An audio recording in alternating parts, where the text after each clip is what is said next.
tarde, meus colegas do varejo, empreendedores e empresários. Está começando agora mais um podcast Varejo de Verdade. Eu sou Nassim Cata e estou com um convidado muito mais do que especial.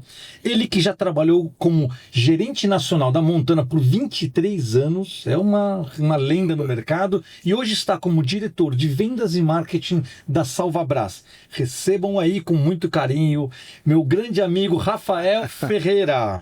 Muito obrigado pelo convite, Nassim, de participar, né, deste podcast. Eu acho que é muito legal a gente falar do mercado de tinta, falar muito da área profissional, da evolução, né? E eu acho que isso traz uma informação muito importante ao mercado, né? Sempre falo que informação e conteúdo gira, né, tudo que a gente possa fazer nesse mercado de tinta, que é maravilhoso, né? A gente está num mercado que ele é velho, mas está se renovando muito rápido, né? Se a gente não correr atrás, a gente tem que ser protagonista dessas mudanças. Rafael, vamos lá. O que te levou para entrar nessa vida louca de vendas e marketing? Conta o início da trajetória, ali lá atrás, no século passado. Minha vida profissional começou no setor de tintas muito novo, né? Eu comecei em 94 na Eucatex, né? Na inauguração da fábrica de tintas da Eucatex, né? Em 94. Eu passei lá 7 anos da minha vida dentro da Eucatex, onde eu fiz química. Então, a primeira formação foi química, né, para atuar na área técnica, na área de produtos, mas nunca fui no balcão. Entendi que eu sempre tinha essa parte comercial um pouco mais apurada, mas fui para a área técnica. E em 2002 iniciei dentro da Montana na área técnica, cuidando dessa área técnica. Fiquei durante 6 anos, né, fazendo toda essa parte. E aí que eu comecei a visitar muitos lojistas, falar muito com os profissionais, entender um pouco desse mercado. E aí eu parti para a área de marketing. Então a primeira cadeira que eu entrei foi na área de marketing, onde eu fiz depois... Que tem tudo a ver com ponto de venda, né? Tudo a ver. Você já estava ali, produto é marketing e ponto de venda também. Então você já estava com um pezinho na cozinha. Já estava com o pé na cozinha e fui aprender um pouco marketing, porque marketing é muito amplo. Nós estamos falando aí realmente de brand, nós estamos falando de estratégia realmente de PDV, nós estamos falando de marketing interno, nós estamos falando de cultura, tem uma série de coisas que marketing colabora. Então eu fiz a faculdade de comunicação, depois eu fiz um MBA em marketing para poder atuar de fato. Então eu fiquei durante 6 anos nessa área de marketing, que foi muito legal, foi uma ótima escola. E depois do 6º ano eu fui convidado a assumir de fato a cadeira, né, da área comercial. E a área comercial, ela é outra escola muito importante. Sim. Ela é muito importante porque com a experiência da área de marketing, você começa a entender gatilhos que você possa usar na área comercial. Você começa a entender que o sellout é tão importante quanto o sell-in, né? Então, quer dizer, o giro do produto é muito importante para essa linha. E aí eu fui estudar novamente, né? Porque eu acho que quando você entra e assume uma nova cadeira ou assume alguma coisa, você tem que ter o compromisso de entender de fato a fundo aquela cadeira que te passaram. E aí eu fiz na FGV gestão comercial, né, mais um MBA em gestão comercial, onde eu tive a oportunidade de fazer aquele módulo internacional em Irvine, na Califórnia.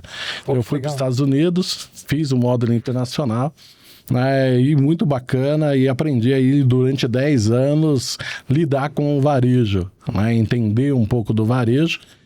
E tive agora recentemente convite, né, da Salvabras, né, de assumir aí essas 2 cadeiras, que é o comercial e marketing, junto com o Paulo e com a Lê. Então, assumindo aí a diretoria comercial e de marketing, né, que tem um trabalho muito forte da expansão hoje da Salvabras, né, e todo esse trabalho que é feito no varejo e é feito dentro do marketing, né, e eu acho que tem muitas coisas agora de inovações que nós vamos ter que voltar a estudar, não tem jeito, e eu acho que não vai fugir, né? Não, porque agora você vai estar muito na ponta dessa parte de proteção, você tem muita coisa para inventar, né? Aliás, invenção é o que não falta na Salvabras. Conta pra gente, assim, todo mundo conhece o Rafael Ferreira Montana, agora é Rafael Ferreira Salvabras. Qual é a diferença, né? Porque são culturas completamente diferentes, né? A Montana era um produto para madeiras, era uma coisa um pouco mais sólida, estruturada. E Salvabras você tem que trazer novidade o tempo todo, cada vez mais. Qual é a diferença do Rafael anterior para o Rafael agora? Eu acho que tem uma parte que você vai lidar.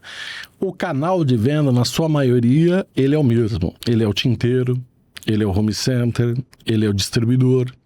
Né? Tem alguns outros canais que são novos. Né? Então, nós temos a parte de transportes, nós temos uma parte moveleira, que também utiliza produto. Então, nós temos alguns canais, engenharia. Então, alguns canais são diferentes. Mas, na prática, você tem quase o mesmo mercado. Que é da construção civil. Que é o da construção civil. O que você vai diferenciar é que nós estamos num segmento, a Salvabras, basicamente ela trouxe um segmento ao mercado, que é a proteção de obra. Criou um espaço, né? Criou um espaço. Então imagine que uma dor, que é a do Paulo, durante uma reforma da casa dele, numa construção, ele sentiu uma dor que era a proteção dos pisos dele. E durante essa construção dessa reforma de piso, nasceu o salva-piso, que na verdade era o bolha, né, mais o papel. Porque quando ele colocava o bolha ou o plástico, ele saía ou ele manchava direto. Então ele sabia que a proteção ela viria também da junção do papel, do craft. Porque o craft faz o papel da absorção e direto o bolha da proteção. Então, uma dor durante a reforma da casa dele, ele trouxe um produto. O Paulo tinha muita experiência, ele tem uma empresa focada para realmente proteção, seja eletrodomésticos, carros e tudo mais. Então, por isso que muitos dos produtos que vêm dessa característica muito marcante da indústria dele, que ele tinha outra indústria e depois ele vendeu essa indústria e ficou 100% a Salvabras. E ele trouxe essa proteção de uma dor. Então você vê que muitas indústrias ou muitas novidades, elas nascem de uma dor e realmente que o cliente olha e fala o que tem que utilizar. Imagina aquele tempo, isso nós estamos falando há 12, 13 anos atrás, e que o cara vinha com uma proteção extra resistente no mercado que tinha o jornal ainda, o cara tinha o papelão. pisava, colava, o pé ia andando junto. Era um horror, era uma loucura. Então, eu acho que o grande desafio hoje é você tentar fazer com que o produto, hoje a Salvabras tem solução para todos os ambientes.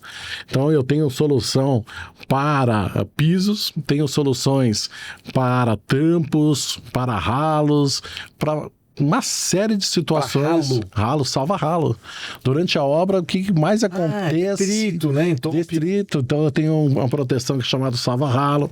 Eu tenho um salva-quina, que é para proteção das quinas, mesmo durante as batidas, com o que acontece durante a obra. Então isso faz a proteção do mobiliário, faz a proteção das quinas. Então hoje é diversificar essa gama de produto para que a gente traga o conhecimento ao tanto balconista. Quantos % você acha que uma obra deveria investir nessa parte de proteção? Assim, a gente fala, mas hidráulica é 3% da obra, né? Porque a gente tem esquadrias, coisa muito cara. Mas quanto você acha que isso representa? Assim, se eu investir 1% da minha obra, por exemplo, eu vou economizar 4, 5 de não ter que fazer retrabalho?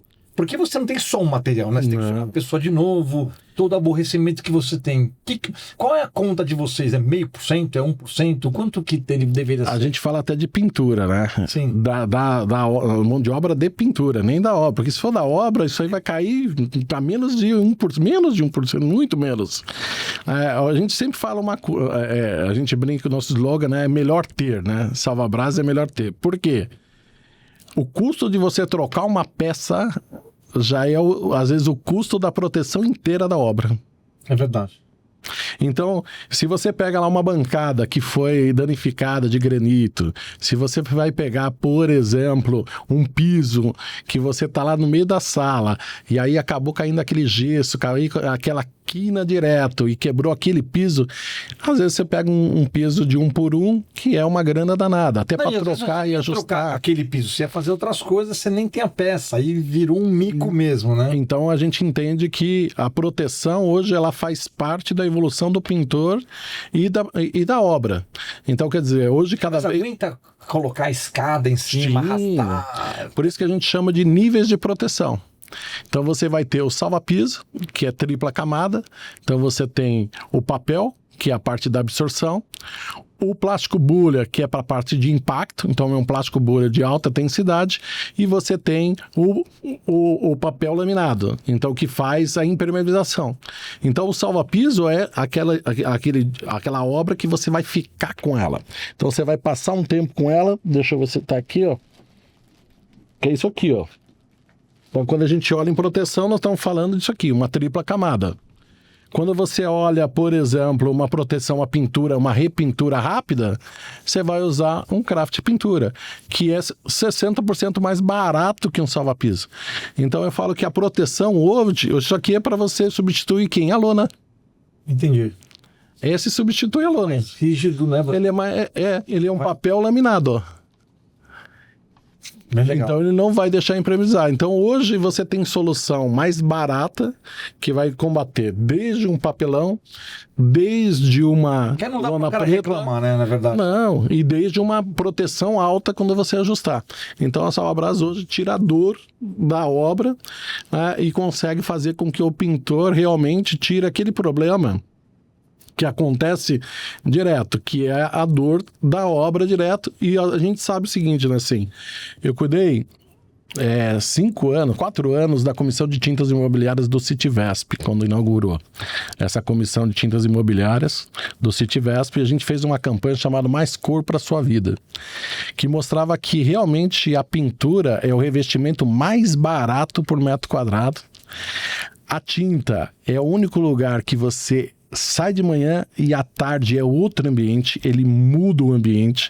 Então ele, além de ele dar saúde, ele dá sensação, e o custo é muito barato de você pintar comparado com qualquer outro revestimento. Não tem dúvida nenhuma. A pintura é rápida, né? Na verdade, tá aquela cara que a gente gosta. E assim, se você não gostou, também você pode trocar de novo, né? Você vai trocando aquela roupagem, não é como um piso que você investiu, você não vai ficar trocando toda hora. É uma coisa que você vai demorar mais, né? E ali a gente descobriu que as pessoas pintariam mais se elas tivessem menos problemas ou menos sujeira durante a obra. Então, a experiência dela como consumidor, aquela experiência da obra como consumidor, faz com que ela, tendo uma experiência melhor, ela reforme cada vez mais. Ela faça essa reforma melhor.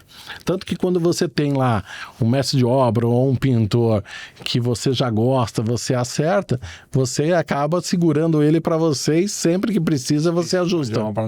Mas você vai ajustando. Então, a Salvabras entrou nesse nicho, que é trazer essa proteção e essa facilidade do pós-obra. Uma coisa é uma obra nova. Imagine uma repintura com gente morando. Então, você traz essa solução de maneira geral. Você sabe que, na verdade, teve uma época que a gente contratou uma consultoria, né, lá na Pintamundi, que era para saber assim, como que a gente faz para vender mais tinta? Né? A gente não quer entrar naquela guerra só do preço, mais barato, tal. E como a gente estimula mais pessoas a pintar? Porque se você cresce o bolo, mesmo que você fatie, tem espaço para todo mundo. E o grande gargalo que a gente via com as pessoas, assim, que é ruim pintar.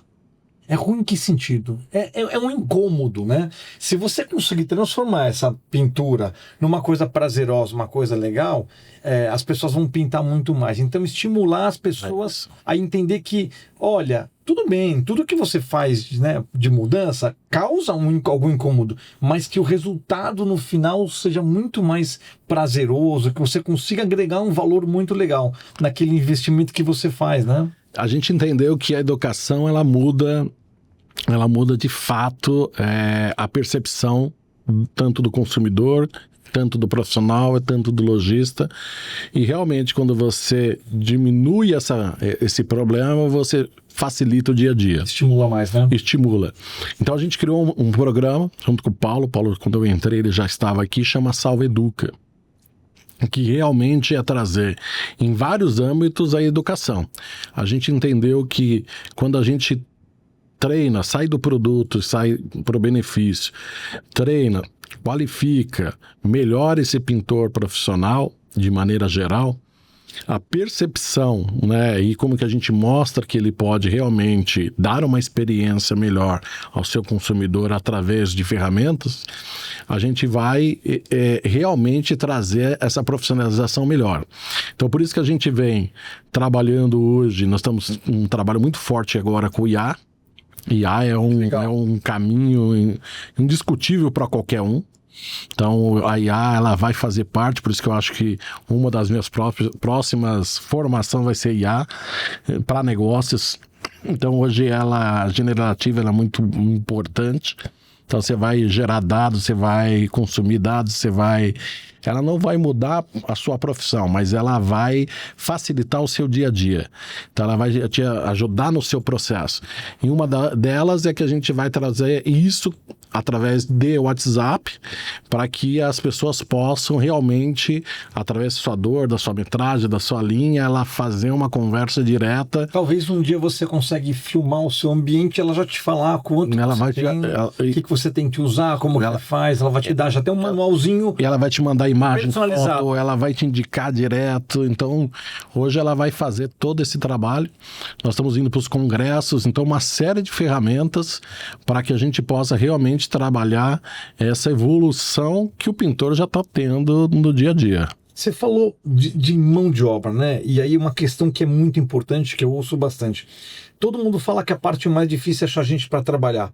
Como que você faz? Você forma equipe, você pega da concorrência e o mais difícil, assim, quando você desiste do colaborador? Porque você faz uma gestão, né, de pessoas, né? A empresa é pessoas, o produto legal é importante e tudo mais, a marca, o marketing, mas a empresa é feita de pessoas. Eu gosto Como é que disso. você faz para montar a equipe, manter ela animada, dentro do que você pode pagar e performance? E o mais difícil, todo mundo pergunta, né, cara, quando que você fala assim, não dá mais? Eu sempre falo o seguinte, quando o propósito do colaborador mudou. Então, primeiro, o propósito seu e o propósito da empresa estão alinhados? Você comunica de fato o seu propósito? Você envolve essa pessoa no sonho da empresa, naquilo que ela quer? Em várias pessoas, ao longo do tempo, os propósitos mudam. Então, aquilo que fazia sentido para ela não faz mais. Então, a gente tem que ir por uma série de caminhos diretos. E as pessoas, às vezes, elas não querem. Simplesmente, elas estão numa zona de conforto, ela entende que aquilo não faz parte mais daquele momento da carreira. Então, como que eu primeiro lido? O primeiro chama-se envolvimento. As pessoas têm que estar envolvidas. Eu brinco o seguinte, primeiro é envolvidas e depois comprometidas. É o café da manhã com bacon, ovo e bacon. Aí eu explico a diferença do envolvido e do comprometido. O envolvido é o ovo, porque a galinha só deu o ovo e ela só está envolvida. Agora o bacon, o porco está comprometido para o seu café da manhã. Na empresa, você vai ter pessoas envolvidas e pessoas comprometidas. Importante que ela esteja comprometida com o propósito da empresa. Em várias situações você vai estar envolvido e tem várias situações que você está comprometido. Realmente você vai a fundo. Então, ao longo do tempo, eu sempre falo o seguinte, habilidade e conhecimento, cara, nós vamos dar, nós vamos criar, nós vamos educar, nós vamos fazer sérias coisas. Agora, a atitude é muito complicado. Então, a atitude eu chamo de brilho nos olhos. Quanto do brilho dos olhos dessa pessoa está junto contigo? Então, eu sempre falo o seguinte, ao longo do tempo eu que entrei recente tomando conta de um time grande. Então, primeiro entender da cultura que você está vivendo. Então, você entra num lugar novo, você tem uma cultura nova. Você tem um ambiente... Com que você claro que você envolvido. Claro, trazendo você impregnar sua marca, né? Sua estratégia, sua liderança. Mas você tem que às entender vezes tem cara que que tá lá, pô, mas eu tô há 10 anos, o cara chegou aqui, quer sentar na janelinha. Mas você é o cara que tem que dirigir, né? É isso. Mas lembra que tem uma cultura que tá lá. Então, primeiro, não adianta você só achar que... Uma coisa é estratégia, outra coisa é cultura. Cultura é o como. Então, vamos entender como as pessoas fazem, de que maneira que elas fazem, como elas indicam. Depois nós vamos falar, olha, que indicador, como é, o como, né? Então, assim, o que você faz bem, mas como... Então, às vezes, a gente erra nos detalhes, nos indicadores. Então, as pessoas fazem, mas não medem. Então, quando a gente vai estudando a cultura, você vai entendendo as empresas, você vai entendendo o jeito dela de fazer as coisas. Então, essa cultura você vai norteando e aí você vai criando a estratégia. E aí a minha estratégia é de envolvimento. Então, envolva as pessoas dentro do propósito. As pessoas têm que ter uma visão sistêmica da coisa. Tem que ter a foco na centralidade do cliente. Entender que o cliente é o centro das atenções mesmo. Mas aí eu queria entender de você, tá muito legal isso. Como que você alinha as expectativas? Porque a grande dificuldade quando a gente fala eu tenho também empresa faz muitos anos, 35 anos já vou fazer ano que vem. E assim, você tem uma área X, uma região tal, ou um segmento, ou um canal de venda, e você acha que deveria vender tais produtos, ou a tal quantidade, tais indicadores, e o cara na ponta fala assim, olha, não é isso aí. E aí, assim, não é isso aí porque ele não faz, não é isso aí porque a gente não entende. Onde que a gente consegue... Porque isso é uma coisa meio viva, né? Isso vai mudando também, né? Eu chamo o seguinte, a primeira coisa... Você entendeu o seu objetivo. Você cascateou isso aqui. Aí eu falo, olha, como eu faço o efeito manada? O que é efeito manada? Putz, eu tenho um exemplo muito prático que eu carrego para cá.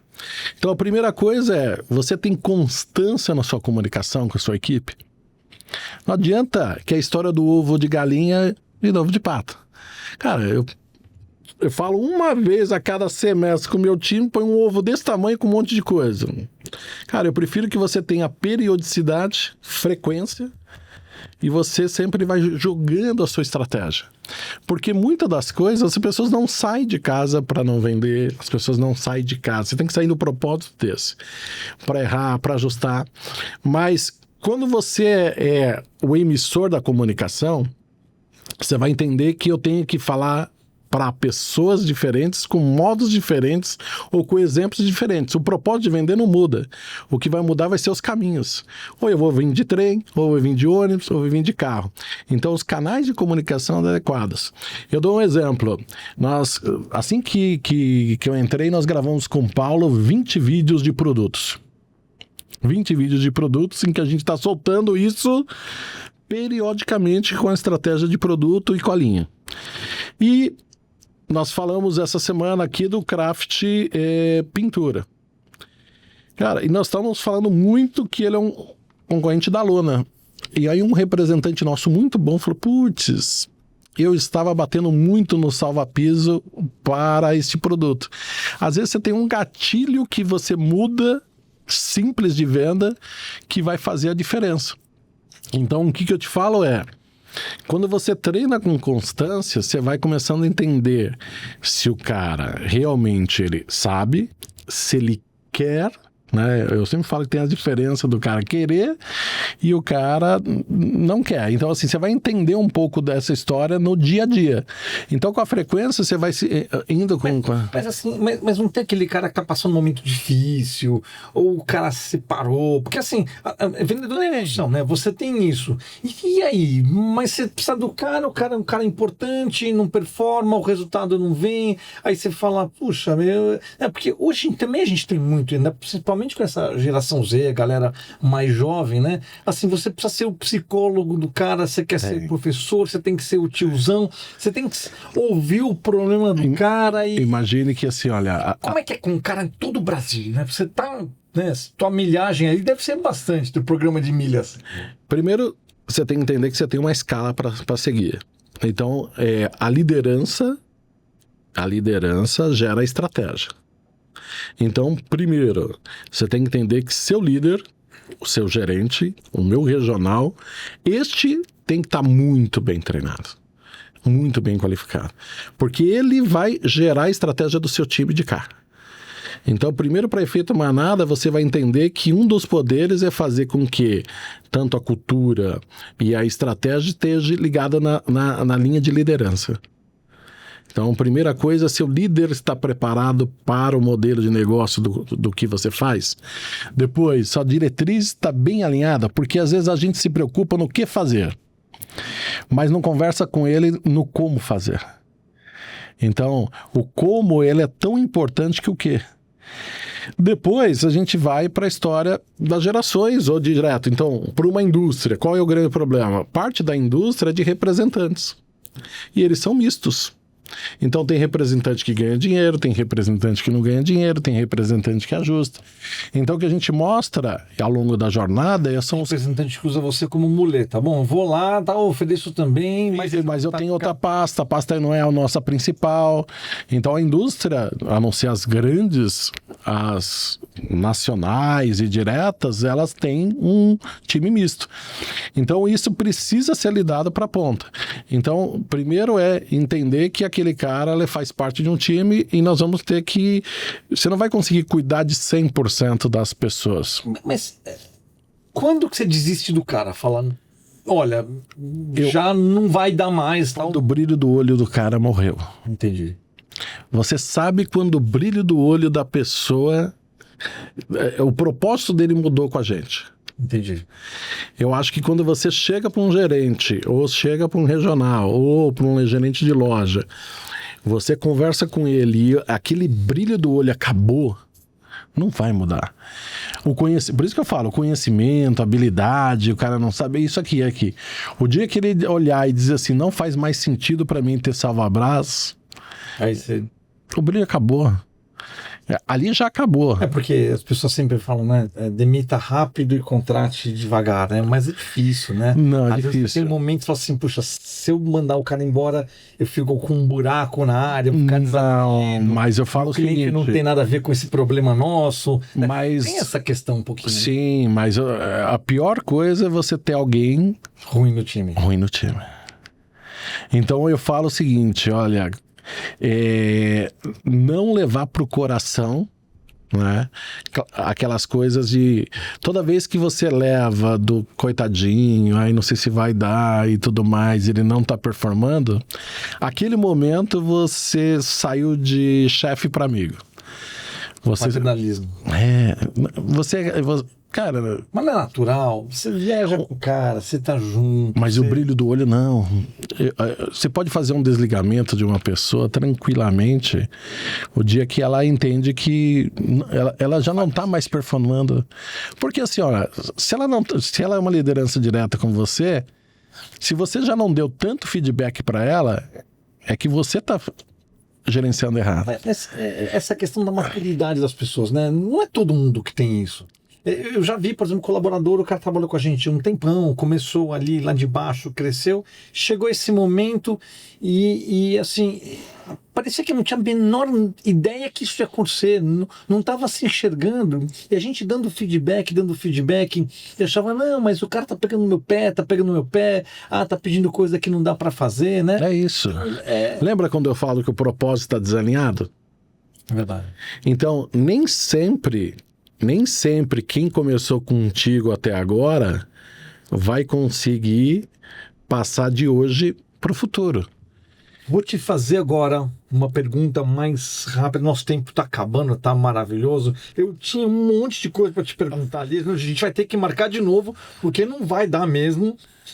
Você tem participado de podcasts, lives, conteúdo digital. O quanto o digital é importante para o mercado tradicionalmente muito físico, né? O pessoal de matéria de construção, assim, são dinossauros que nem eu, né? A galera, é difícil alguém falar assim, puxa, eu quero ter uma loja de tinta, né? O quanto você acha isso importante, essa participação, fazer isso que a gente está fazendo? Você veio, sabe, colocar, né, toda essa preparação, o pessoal que assiste a gente, mas não sabe todo o pacote, tudo que a gente faz para chegar aqui. Olha, eu acredito, se você for pegar o pintor profissional hoje, ele evoluiu muito no digital, principalmente depois da pandemia, até hoje, os cursos e de maneira geral. Hoje você tem lives, você pega grupo G4, você pega vários outros grupos o digital ele carrega muito. Se você for pegar as IAs, se você for pegar de maneira geral, eles nos ajudam demais. Quando você pega do varejo de maneira geral, eu acredito que é o seguinte... A partir do momento que você vai envolvendo e vai compreendendo, assim como você, Nassim, participa de vários podcasts e várias linhas, você vai tendo uma visão sistêmica muito importante desse mercado de tinta. Pensa que hoje o mercado de tinta é o 4º maior mercado de tintas do mundo. Sim. Nós éramos 5º e passamos para 4º. Nós temos 130 mil lojas de materiais de construção, entre 60% tem tinta. Nós temos em torno ali de 15 mil lojas de tintas. Cara, nós temos 1.700 indústrias de tintas, quase 60 dentro da Abrafat, dentro do programa. 1 milhão de pintores, né? 1 milhão e pouco. Olha o tamanho desse mercado. Então, quando você fala do meio...